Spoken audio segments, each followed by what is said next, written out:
Hello and welcome back to another Beazy podcast with Jack and Marcel. Today we have another guest with us, Mila. Thank you for joining us. Introduce about yourself, what you do to our audience, please. Yeah, hi, I'm Mila. Currently, I'm working as an creative director Okay. for 3 months now at Lucid.Studio in Berlin. Mhm. And next to that job, I do some freelance photography and also smaller graphic design stuff. Yeah, when we saw your profile, you had an overview of like a good, well-rounded product design, graphic design. We really liked it. And also photography. So where do you see? How do you describe yourself as more of a? Do you have a side which is more dominant?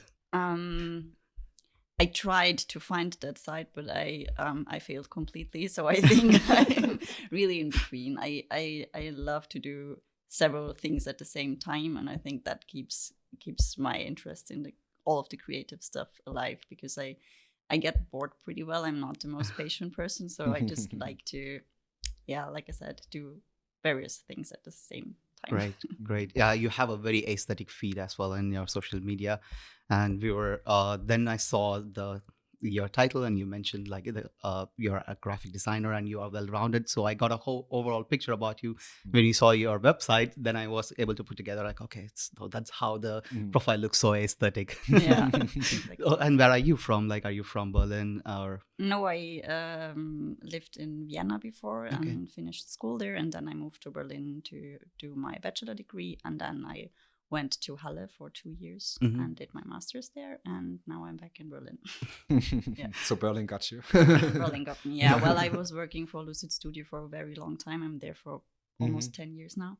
I just kept in touch when I finished my internship and always worked for them while studying. So after I finished, they offered me the position as art director, and I was able to start working immediately after school, which was cool because doing a master's degree in graphic design is pretty expensive because you have a lot of material costs and stuff. So definitely. I was glad to get some money back. Great. Yeah, when we were saying like, what is the difference between art director and a creative director?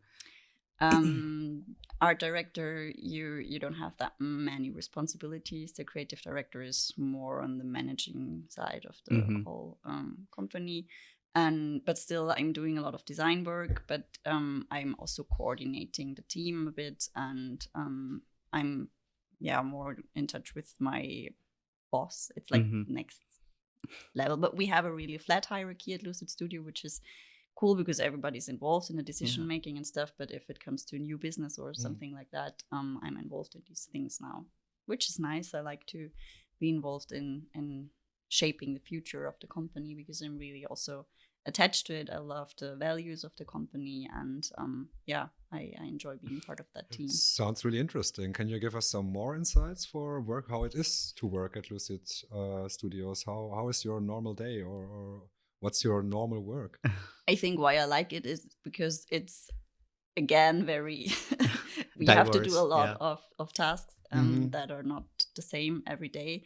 So of course we do have a structure like doing Monday meetings and all of these things, but it's diverse, and everybody is really also in touch with the clients. We all have our responsibilities, and we're involved in the whole process from the start. The ideal project is when we step in at a very early stage and are able to guide the client from the start. So also question, do you really want a website, or is it something else which would be better for you? So not just offering, hey, you do websites. Yeah, we do websites. And then we just take the content and do whatever there is. So really make it special for every client. Exactly. And, really customize the product and think about how can we really make the optimized thing for that specific need. And also to give some consultant on the processes behind it to make their lives easier, because we have a lot of clients that are NGOs, for example. They don't have many human resources, so they need to have efficient processes. And we also try to step in there and tell them, okay, if you use another backend solution, then you can maybe save costs or make your you grow your impact because you can save So time. you really try to help them in all of the way. Exactly. Okay. Yeah. That's cool. That's cool. pretty cool because for most of the people just want to sell, right? Exactly. Yeah, that's the special thing about Lucid.Studio. We really try to have a good client relationship and be on an eye-level conversation with them, and that's really enjoyable. Sure, because we also saw the studio and it looks amazing. So I was asking Jonas, like, why are we doing the podcast here? We should have gone there to do this. Could have asked. It's nice light there, yeah. Yeah. I guess. Yeah. Great. And we saw some of the projects that you worked on, like the light pollution project or the family situation, or even the smartphone technology recently, like how it's impacting people. Interesting, by the way. Yeah, very interesting. Which one was your favorite, and can you tell us a little bit about it? I can't really say what was my favorite, but I enjoyed all of them because that's also something I love about graphic design, because you can step into various topics and really do a lot of research without having to be the expert in it, but you get some sort of scope of the whole thing. And again, you don't have to stick to that for years. You can just get in, of course, be patient about it, but then something else comes around. And I just try to have really to deal with issues or with problems or with items that I really am patient about. So all of these three things are sort of related to my personal story or my perception from my surrounding. The family project, for example, was because I was raised from a single mom, and I just noticed that I always got in touch, like, wow, your family is sort of different. Where's your dad? Blah, blah, blah. And I felt like, okay, there's something wrong with society and not with the different sorts of families. And I really felt like, okay, I want to show the diversity in that field. The light pollution project arose because I'm really patient about environmental things and protecting it. And and the third project was just it was my interest in perception in general, and then plus how is it influenced by our use of technology. It's Paradiscope, right? Paradiscope. Exactly, the Paradiscope. Yes. No, it's pretty cool. Like also, like I come from a design background on product designs and stuff. So when I saw this, I was very much curious on the technique behind, because it's if I got it right, like, so if we put the smartphone and we see the world inverted, upside down, exactly, and then you something which you don't see regularly. Yeah, and you really get confused if you use that thing quite some time. Then you just okay. Where am I? And it's funny because also people come over and ask, "What are you doing there?" Because I saw the project in the last minute, or I could have requested to if we would have a chance. Please bring the camera. Exactly. Sorry. It's pretty cool. And you also did the product design for this project, right? You mean the the prototype itself. Yeah. Pretty cool. Yeah. Are there any projects you are working on right now, or any upcoming projects you are interested in? My personal projects right now are pretty small because I don't have that much time next to my job. I mean, I have a lot of ongoing series in my head. For example, on my Instagram feed, there's a lot of the Tiny People project. I just collect these things, and I mean, I'm always around with my small Sony camera, and she's just always with me. I want to ask you, like, it looked very like filmy, and I thought like maybe like you used analog cameras for that. No, that's digital, small, to keep it easy, because I know myself. Then I collect films, and then it takes forever to finish the things.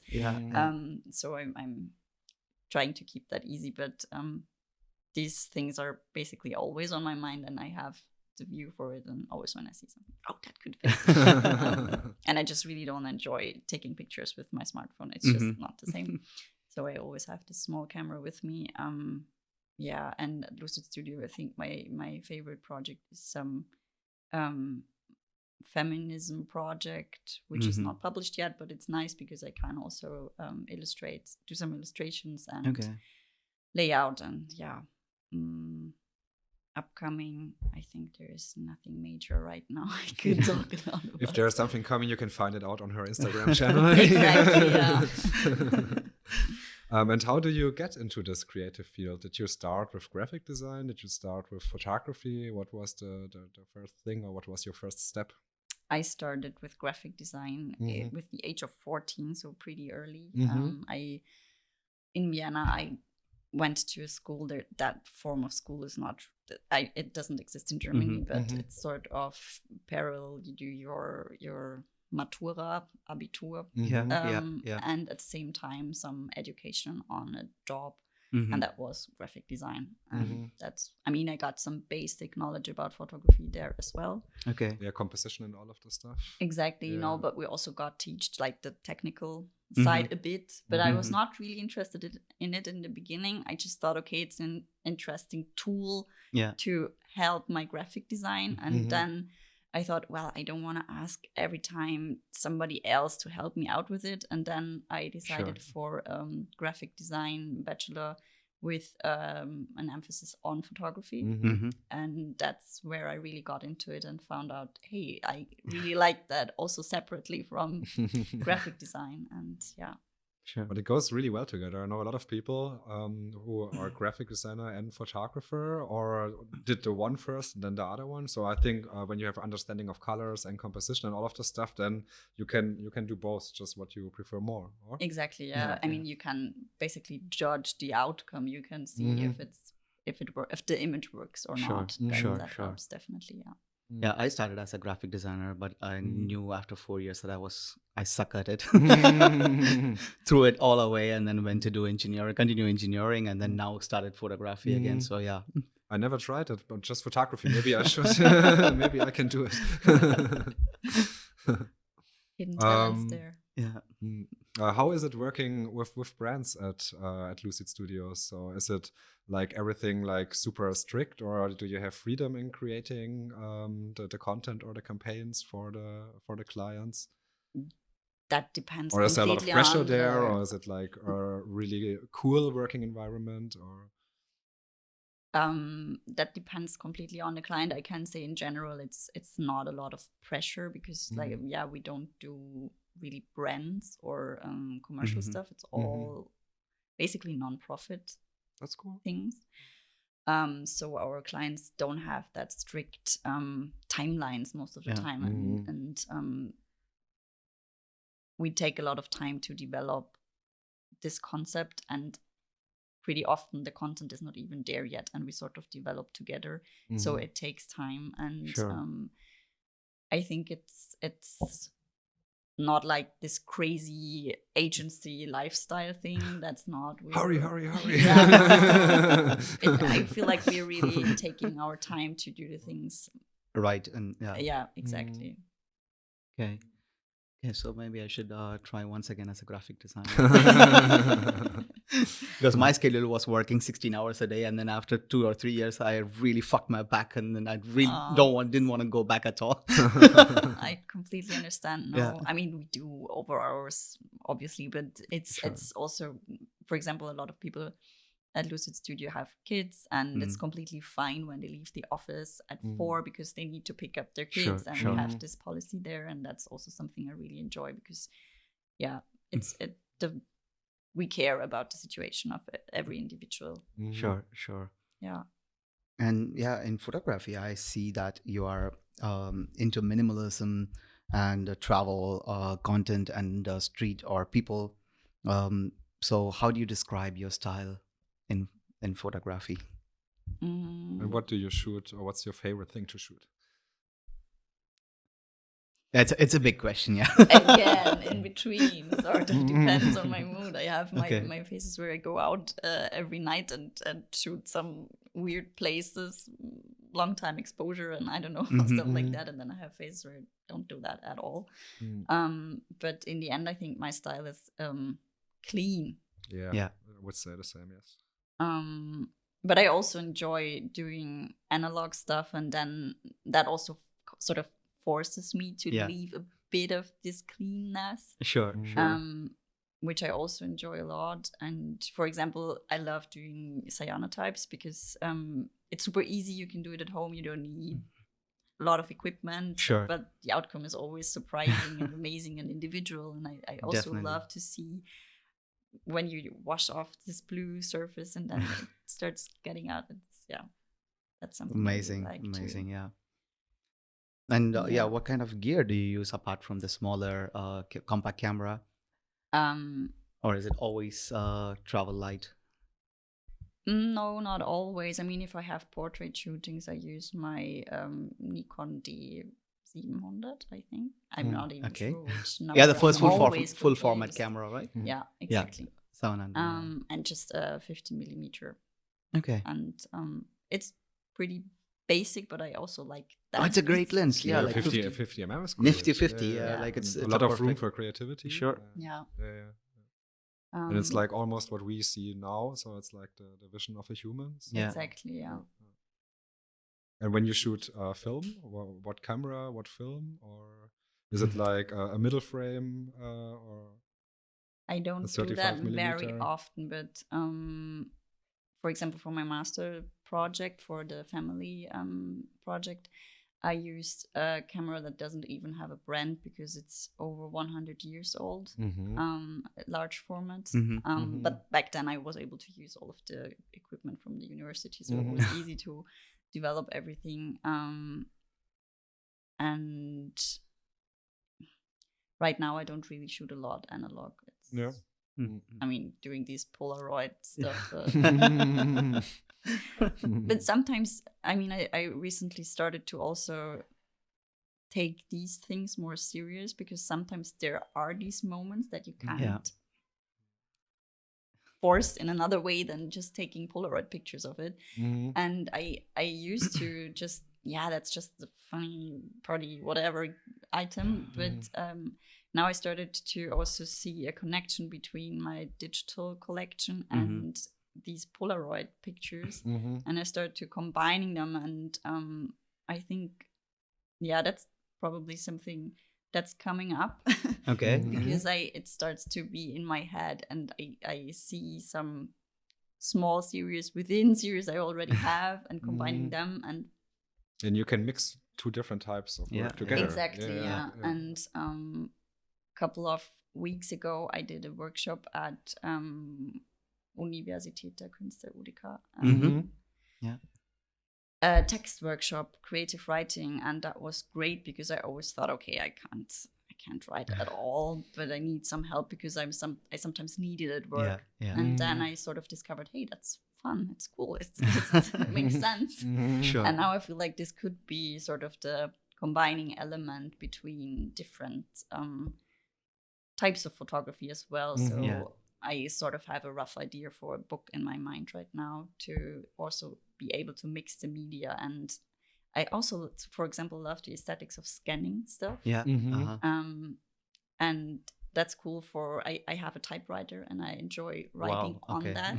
So then again, there's mixed media stuff and then I write on that, scan it, combine it with scanned Polaroids, mix it with different. Pretty cool. So I'm trying out a lot of stuff. Great. Yeah. But this is what creativity is about, right? Exactly. Trying a lot of different things and especially trying things nobody did before and see how it works out. And how has the pandemic situation affected you in the last month? Sorry. Not that I wish I can much. say weeks, but Me too. Well, of course, we were in home office quite some time, which I did not enjoy because I have a really small apartment and I literally worked under my bed. Not cool. But I was glad I have a balcony and the weather was fine. So I wasn't sleeping. Plus, I mean, you have the freedom to just go out and take pictures if you feel the light is right. So that was something I enjoyed. But in the end, it was okay. One project at the office got postponed because of the financial situation, but it's not. We start again working on it right now. And we did not lose any bigger client or something. So it was fine. Great. Yeah. Everyone were kind of understanding in the situation and helping each other out. So we've all been in the same boat, right? Exactly. And how did Lucid Studio happen? or did you work anywhere before Lucid.Studio? I did some internships. Okay. Also, while I was working there, sometimes I did an internship and then worked on the weekends just to have some small freelance stuff with Lucid.Studio, just keep in touch, because I also have some, of course, I mean, I worked there for 10 years now. I have a friendship-like relationship with colleagues and also the bosses. And yeah, I started there as an intern when I studied, and I started because I felt like, okay, no, I don't want to really do commercial stuff. I want some agency kind of thing that has strong values, and that was what I found there.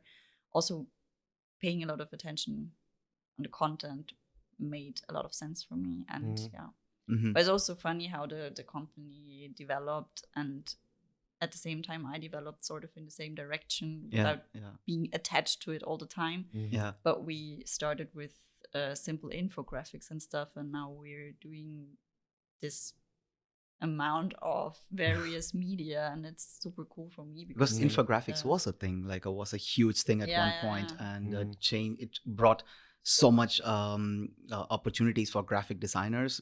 Before that, it was like, okay, reading articles, and when the time evolved and all the technology evolved, people didn't want to spend so much time, and infographic was huge value for people, spending just few seconds and then understanding the whole scenario.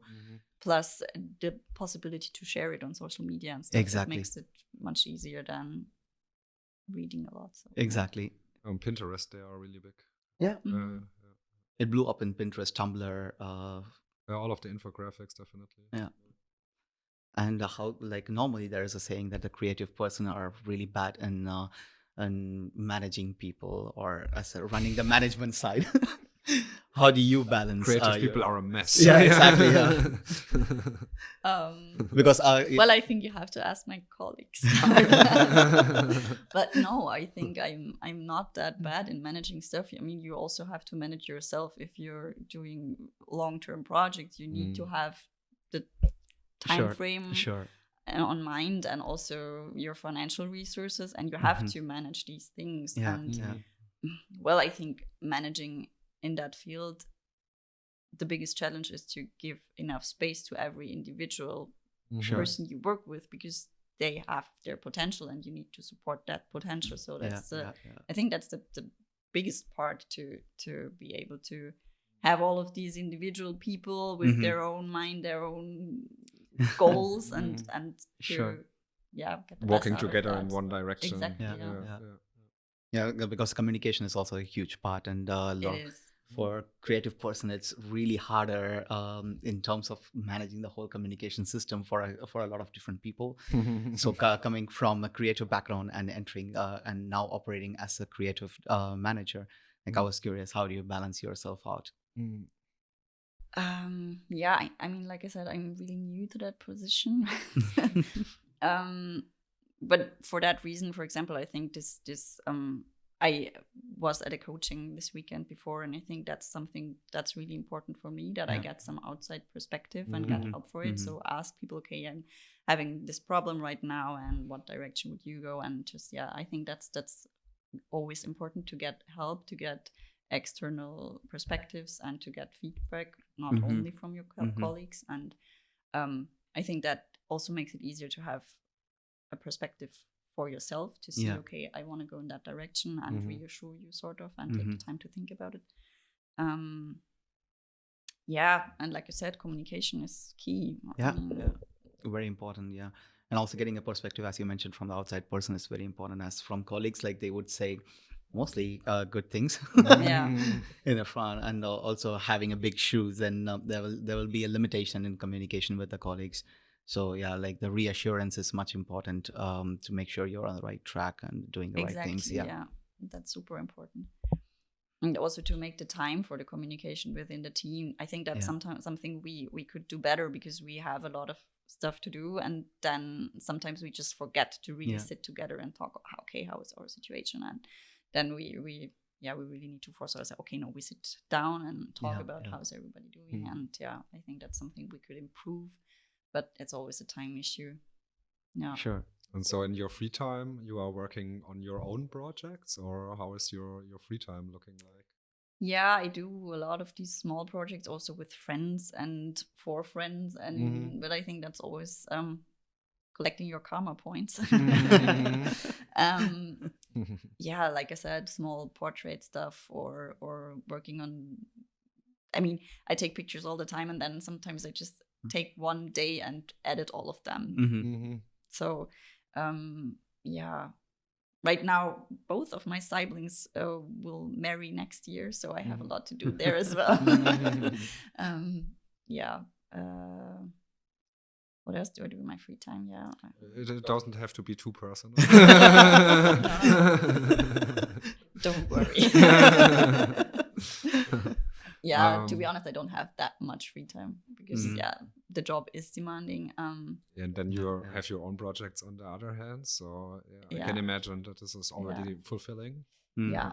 So, and then I actually I travel a lot. I mean, right now, obviously not, but usually I my friends live all over the place, and I visit Vienna pretty often because I have my family there, and still my closest friends live there. Okay. So I go there a lot. It's a beautiful town. Would love to go there for a shooting once. Never been there, but I already have tons of spots from the city on my list. So one day I will visit. Yeah, last time I traveled there, I went with my kayak. I have some folding kayak. Okay. I had it on my back, which looks pretty funny because I look like a turtle. Do you have pictures? Yeah. But I don't want to show. That's personal. Yeah, but that's also nice to shoot from the water, to be honest. Yeah, it's a new perspective. Exactly, yeah. And you sort of start to be really calm there because of the water and sound. This is why I loved stand-up paddling or something. After 10 minutes, I feel like my whole body, my whole mind, everything is just going down, and I'm with the water. And it's, when you come down from the board, you feel like you've meditated or something. Okay. Yeah. So it's really crazy. Plus, you have this rhythm. Row. Yeah, that's pretty nice. I mean, to be honest, I'm not patient enough for stand-up paddling. It's just too slow. But I really enjoy kayaking, so I'm glad I made the decision to buy a boat now in the pandemic time. It's also pretty cool in the evenings in Berlin. You have all of these small canals, and then you just you can also take your boat there. Yeah, that's pretty cool. And having your own boat is really nice because you can get in at one place and get out of the water at another place, and makes you more flexible. Plus, you can do it at night. The inflatable boats where like you need to be, you can of course get in one place and get out in the other, but you have to be there 2-3 hours before to pump the whole thing. Yeah, I tried it. I also live at the canal. I live immediately at Maybach-Ufer, and we also bought one of these inflation boats because it looked so nice. The people out there having fun, but man, it's some work. Inflating it, and then also the stream is going in one direction, and we went with the stream, and then coming back the whole way. Next day, all my muscles, everything, I really felt like it was fun, but it's exhausting. So maybe I try a kayak next time. I can recommend they just make one move and they slide through the whole water, and with the boat you're like struggling and you're just cycling, nothing is happening. Plus you don't have to inflate it. It's really, you need 10 minutes to build it, and then it's fine. It's pretty cool. Awesome. Yeah. And do you guys also do videos in the studio, or is it just photography and graphic design? We actually don't do that much photography as well. It's really more graphic design and programming development. So we have one development department and a design department. Okay. And project management, of course. For other tasks, we have a big freelance network. For example, Gesine does. She was here for one podcast as well, Gesine Born. If we have some video questions, we go and connect with her. And we have a huge freelance network already. Okay. And also for illustrations, sometimes when we need a specific style or something we can't do in-house, then we reach out to other experts. Sure. But would you like to see yourself like to go more into creative side in the future, or more towards the administration side? No. I want to stick to the creative side, of course. I mean, I have these management tasks now, but I definitely enjoy the creative part more. I mean, it's necessary. And like I said, you always have to manage yourself as well. And I feel like I'm organized enough to do it. But I would miss it extremely if I would not be creating anymore.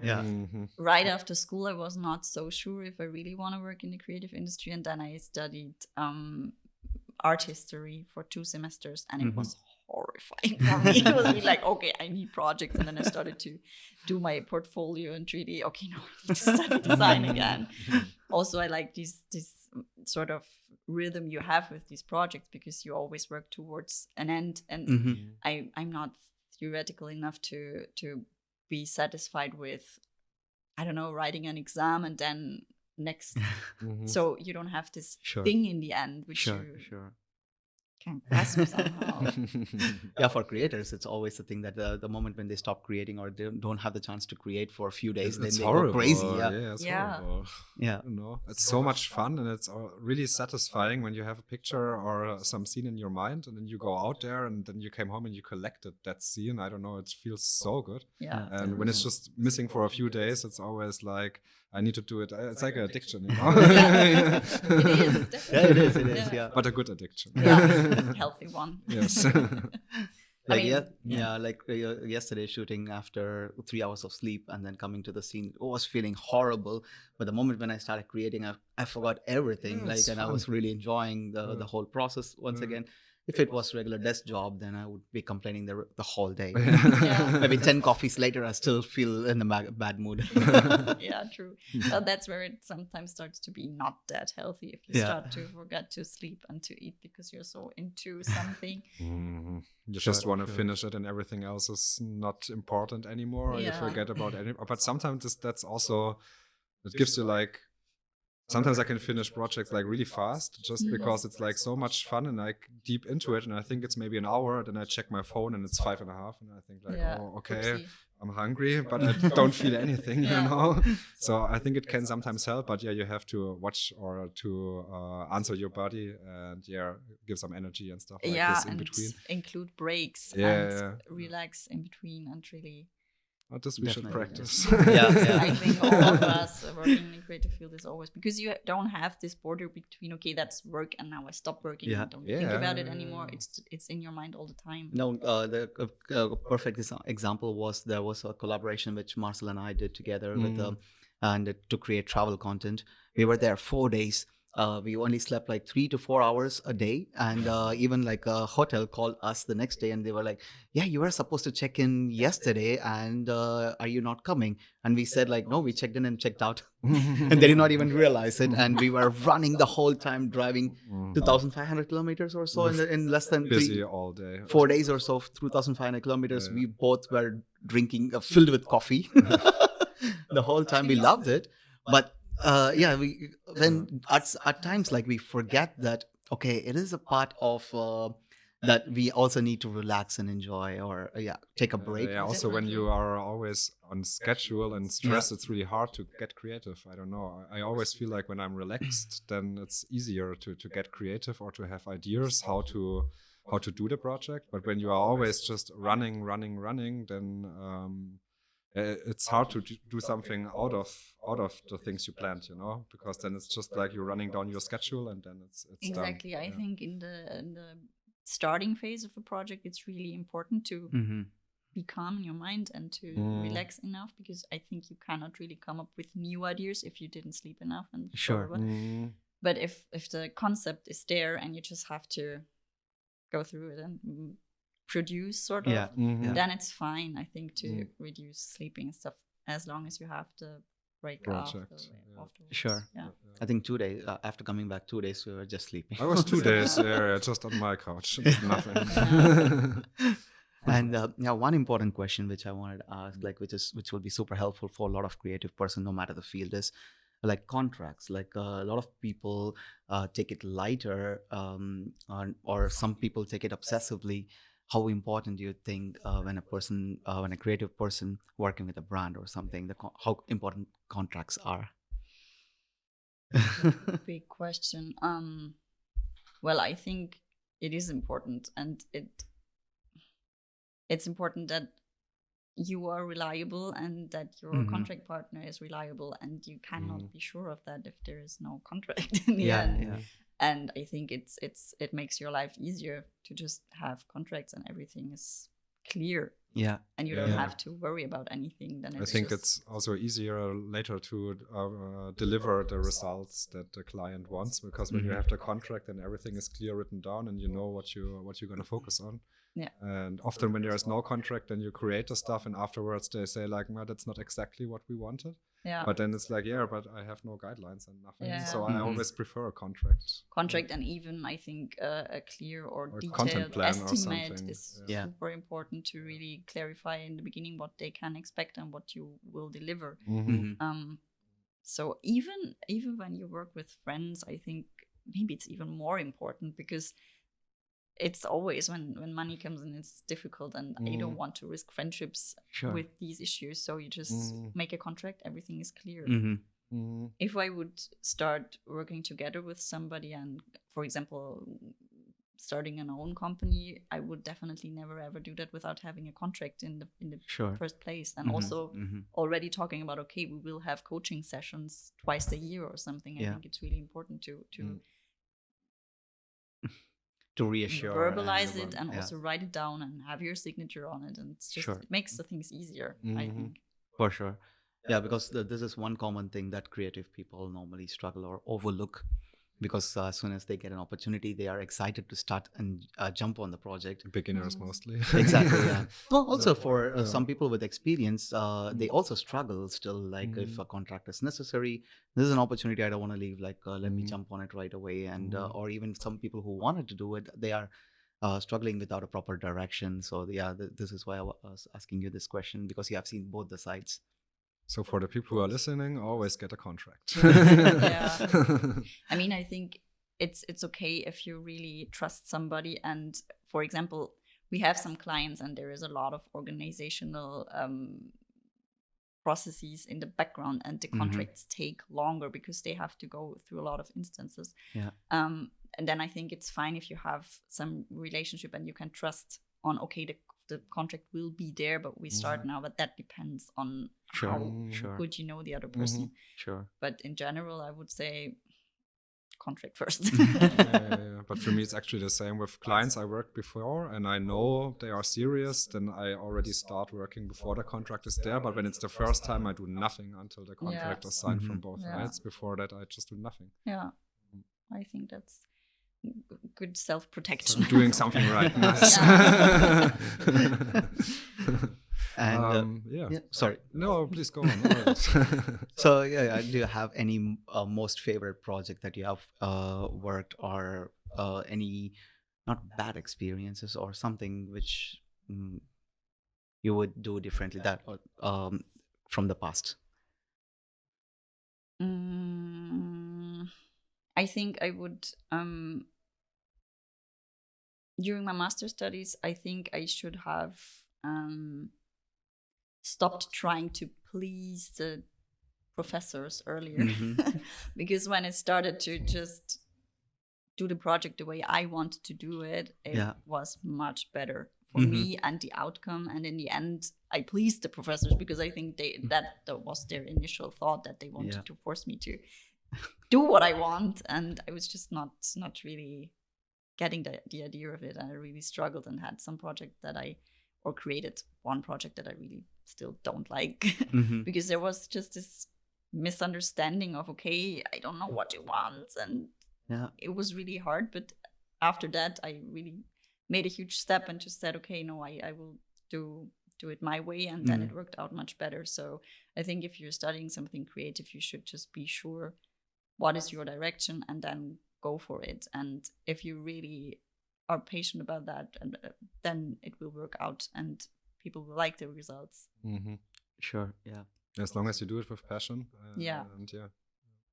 Exactly. And your most memorable project that you have worked on, or your favorite project, or even a project that you couldn't complete and that's in your wish list for a long time?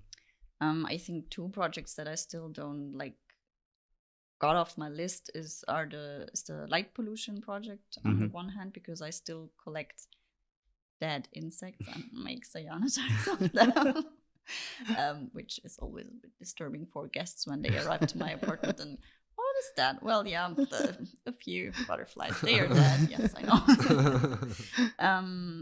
And for example, I'm planning to go to Gülpe again, which is a light Schutzgebiet.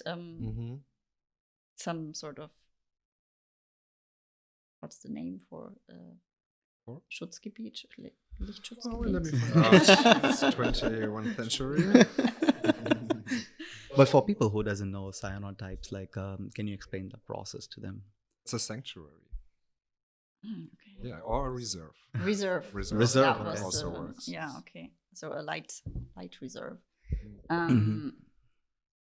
Which is pretty nice also to take pictures from the sky and Yeah, I will go there with my boat and start doing the pictures from the water. So I'm curious about that.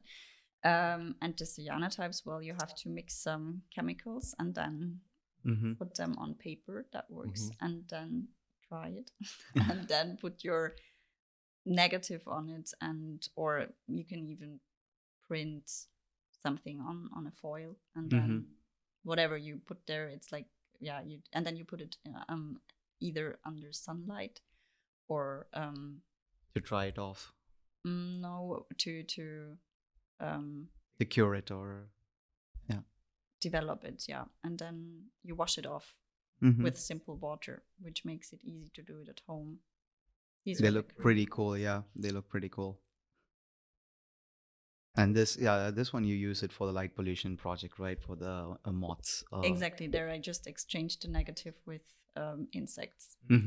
I stick them on foil as well, and then I just put it on the surface with the chemicals, and then they leave this nice print. Interesting. Yeah, I never heard of it. It's interesting. Yeah. No judgment. Interesting is always this word where you don't know if the person is like, that's bullshit, but No, it's something I never heard before. That's it. But I think it's nice that you, even with the things, you can like create something super unique. So it's really cool. Every print is completely unique, and it's also like the design of nature. So it's cool. It's really cool. Yeah. There is another technique, right? Like similar to this, called tin type photography. So even there, like what they do is similar method. So they cure the tin plates with different chemicals. It has to be wet, and then they bring it to the spot and insert it in the camera, expose it to the light, and this one collects all the information. And then they have to close it again, and they have to develop it on the spot. So this process has to happen before the liquid is dry, or then you don't get a picture at all. So when I saw the cyanotype, like I was like it's a kind of similar technique, which is super interesting. It's also was developed at sort of the same time. But the difference is that for cyanotypes you need some sort of negative. It's not a direct process, but you can make multiple results. Sure. Well, on this technique, like you get your picture on a tin plate. Exactly, yeah. But it's this one thing, and Exactly. you can't duplicate it. Exactly, yeah. That was why, in the end, the salt prints got more popular. Yeah. Instead of tin types, because you were able to duplicate it. No, and also the liquid they use is really harmful, and it can really damage your skin permanently. A lot of people who are still doing it as a hobby have to protect themselves really seriously, and some experts can really tell by looking at the person's hand, like, okay, this person does this technique because it really damages the skin forever. But the process before that, the daguerreotyping, they were even, people died from that. And sure. Yeah, photography. So that's another advantage of the digital photography, because you don't have to use these harmful chemicals. But yeah, that's another thing I like about cyanotypes, because you can just wash it off and it's nothing harmful in the end. Yeah. And talking about the digital age, like how is social media an influence for your business model, for the studio or for your personal projects? In the studio, we don't work a lot with it. We have LinkedIn, but as we don't have that much visual output all the time because we have these really long concept phases, we decided to not, for example, have an Instagram account because it would not really make sense. You have to really post frequently, and we would not manage that. For me, it's just inspiration. Of course, I follow people I like the style, and then I really get a lot of inspiration from that. And it's easy to have some sort of portfolio online. I think you need to have something like that in our times. Yeah, showcase should be there. Yeah, but I'm not a huge fan of it. I don't enjoy being on Instagram all the day, and I really try to also have my days off and not look at it at all. So no TikTok as well. So just no. So then sometimes you do like digital detox or stuff like that. So you say this today, no camera, no laptop, no phone, or is it just for the social?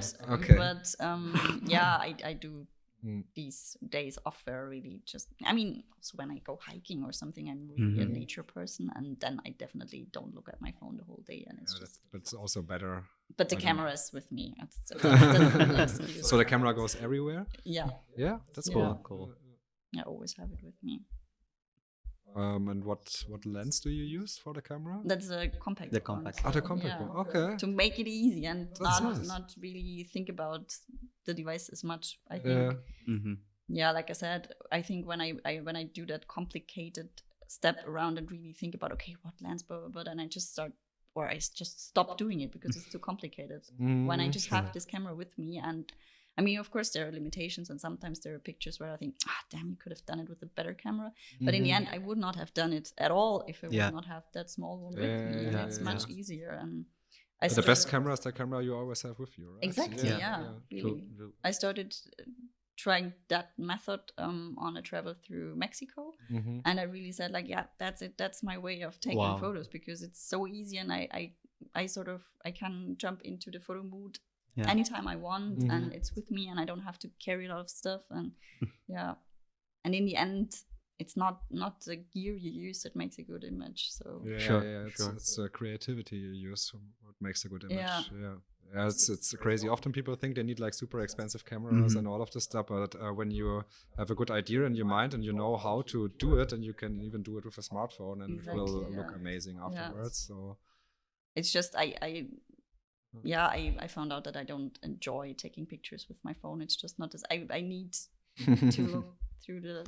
For me, it was the same, but since half a year, I really love it. I don't know, these new phones, they are like, you have a wide angle telephoto and a normal lens in there. So it's super fast. I don't have to change lenses. That makes the process for me way easier than like carrying all the gear, carrying all the lenses. Then, I need another lens. I have to open the bag, get the lens and all of the stuff. I just open the app, click, and I'm good. So the simplicity is something I really like. And also the quality of the phones these days is crazy. Especially when you shoot, so I shoot mostly for Instagram, so I know the content will be viewed on this screen. So why do I need like a 5K full frame camera? At the end, it will get compromised. Nobody will ever see the difference. But when I shoot for a client, for sure I use the camera. But these days, it's powerful. You should try it once. It's really fun. Maybe. I think for now I'm good with my small search. Okay. Yeah. Where can people find your projects, like your past project or your future projects?